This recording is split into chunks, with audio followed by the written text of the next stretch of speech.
This video is for entertainment purposes only. Don't take everything that I say seriously. Preamble done. Let's go back to business. I think this memoir is going to be a mess, a con job, and a resounding victory, not for Lisa, but for the mischievous trio of Riley, Danny Keogh, and Priscilla Bulliot. I'm sorry to say, maybe I haven't been paying attention, but I don't see enough people pointing this out, and I have to get this off my chest. Sorry for the accent, but I owe it to Lisa, so bear with me. I love history books and everything adjacent to it, especially biographies.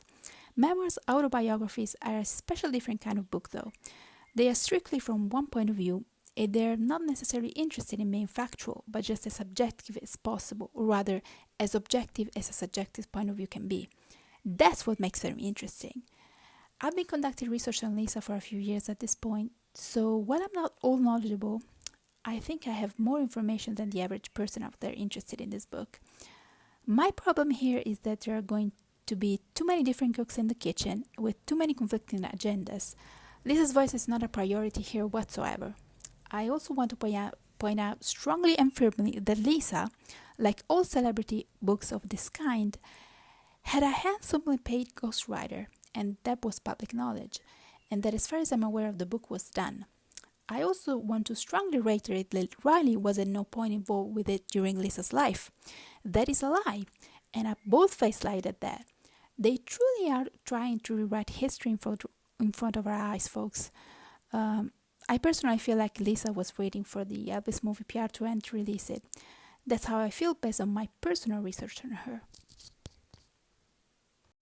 I always knew that after Lisa's death, the book was probably going to get modified, but quite frankly, they are being quite brazen about it. They're truly counting on people gobbling their lies, but they haven't counted on me and people like me. After Lisa's passing, the book was never going to be honest and raw, but I'm fairly sure it's going to be not just heavily censored, but also heavily retouched. As in, there's going to be a lot of maneuverings to portray certain people in a positive or negative light. Free Scientologists are handling this, which is Riley, Danny, and Priscilla, so you best believe most, if not all, of Scientology talking is going to get erased or heavily censored. The cover of the book is also very telling, in my opinion, and no, Lisa did not choose that cover nor the title. That's another lie. Apropos of lies, I gotta say that Riley has a very Priscilla-esque quality to her. Some might think that as a positive. Personally, I don't find Hollywood personas, especially those devoid of any talent like the aforementioned two, particularly commendable, but I get that she wants to make it in Tinseltown. And here I jump to a point that not many people seem to grasp. Riley's Hollywood ambitions mean that she doesn't want to upset anybody in that environment. Lisa met and was friends with tons of celebrities. She probably knew a lot of unsavory things about them. You best believe that not so much is going to make it into the book, though. Another problem is the fact that Lisa had 4 husbands. One of them was part of the Coppola family, Nicolas Cage. As we know, Priscilla just made a movie with Nicolas' first cousin, and Riley has Hollywood ambitions of her own. Am I supposed to believe that these two are going to leave what Lisa really thought about the marriage intact? Lisa's marriage to Cage lasted 100 or so days, and there was very specific gossip as to why that marriage ended. Gossip that is not so kind, or rather, it's equal parts painful and embarrassing for Cage, and that I personally believe 100%. Both Riley and Priscilla are going to erase that. Riley wants to be an actress, a director, and a producer. She's not going to go against the Coppolas, folks. And yet another problem, again, is the fact that Riley is the daughter of Lisa's first husband. How much do you want to bet she's going to keep any positive mention of him? When not outright extrapolating from her mother notes positive things about him that weren't there. You can also bet that Danny Keogh read and approved whatever is going to be in the final product, just like Priscilla. These are the 3 that are going to have the final say on the book. Also, just pointing this out, Riley hates Lockwood, Priscilla hates Michael Jackson guts.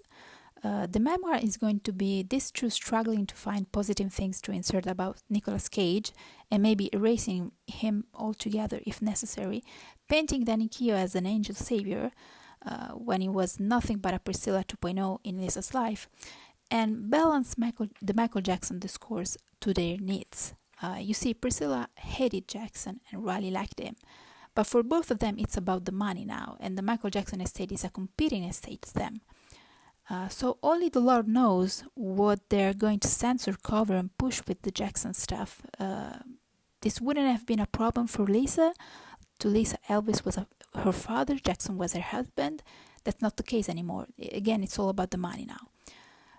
Riley has credit on the book cover, which I found to be pretty troubling and weird. This was Lisa's book, not someone else's. It's not even in collaboration with Riley Keough or with notes from Riley Keough. Riley is straight up listed as an author like Lisa. Same font, same dimension of the lettering. Declaration of intentions right there.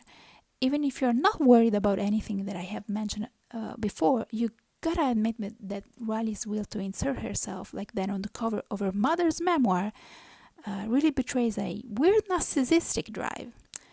Truly Priscilla's granddaughter. She couldn't content herself for a little mention on the back of the cover. She had to be front and center. Last but not least, Priscilla. Everybody seems to think that she's the only problem, even though I think I made the case that she's just part of a bigger scheme to deprive Lisa of her voice. God is my testimony. When I heard of Priscilla's lawsuit, I didn't even think about the money at first, even though I'm fully aware of how important that is to her. But I generally thought she's going to demand to modify the memoir. And lo and behold, here we are. She's going to release a book next year. You'll best believe Priscilla and Riley and her father Danny have agreed on a few key points to present about Lisa. Riley's going to muffle Lisa's own voice in her own memoir, praising her father and reminding everyone of the special connection they had, even though the special connection consisted of Scientology and Danny Keough's lifelong dependency on Lisa's allowance. While Priscilla gets the last word and the last say, I think Priscilla's second book got approved directly by Riley. The timing is just so obvious, it's unbelievable. To lend credibility to the nonsense that they're going to put in the memoir. I really, really hope to be wrong, but unfortunately I'm seeing the writing on the wall, but for some reason I seem to be the only one, and I'm truly sad about it. I just don't trust anybody involved in this.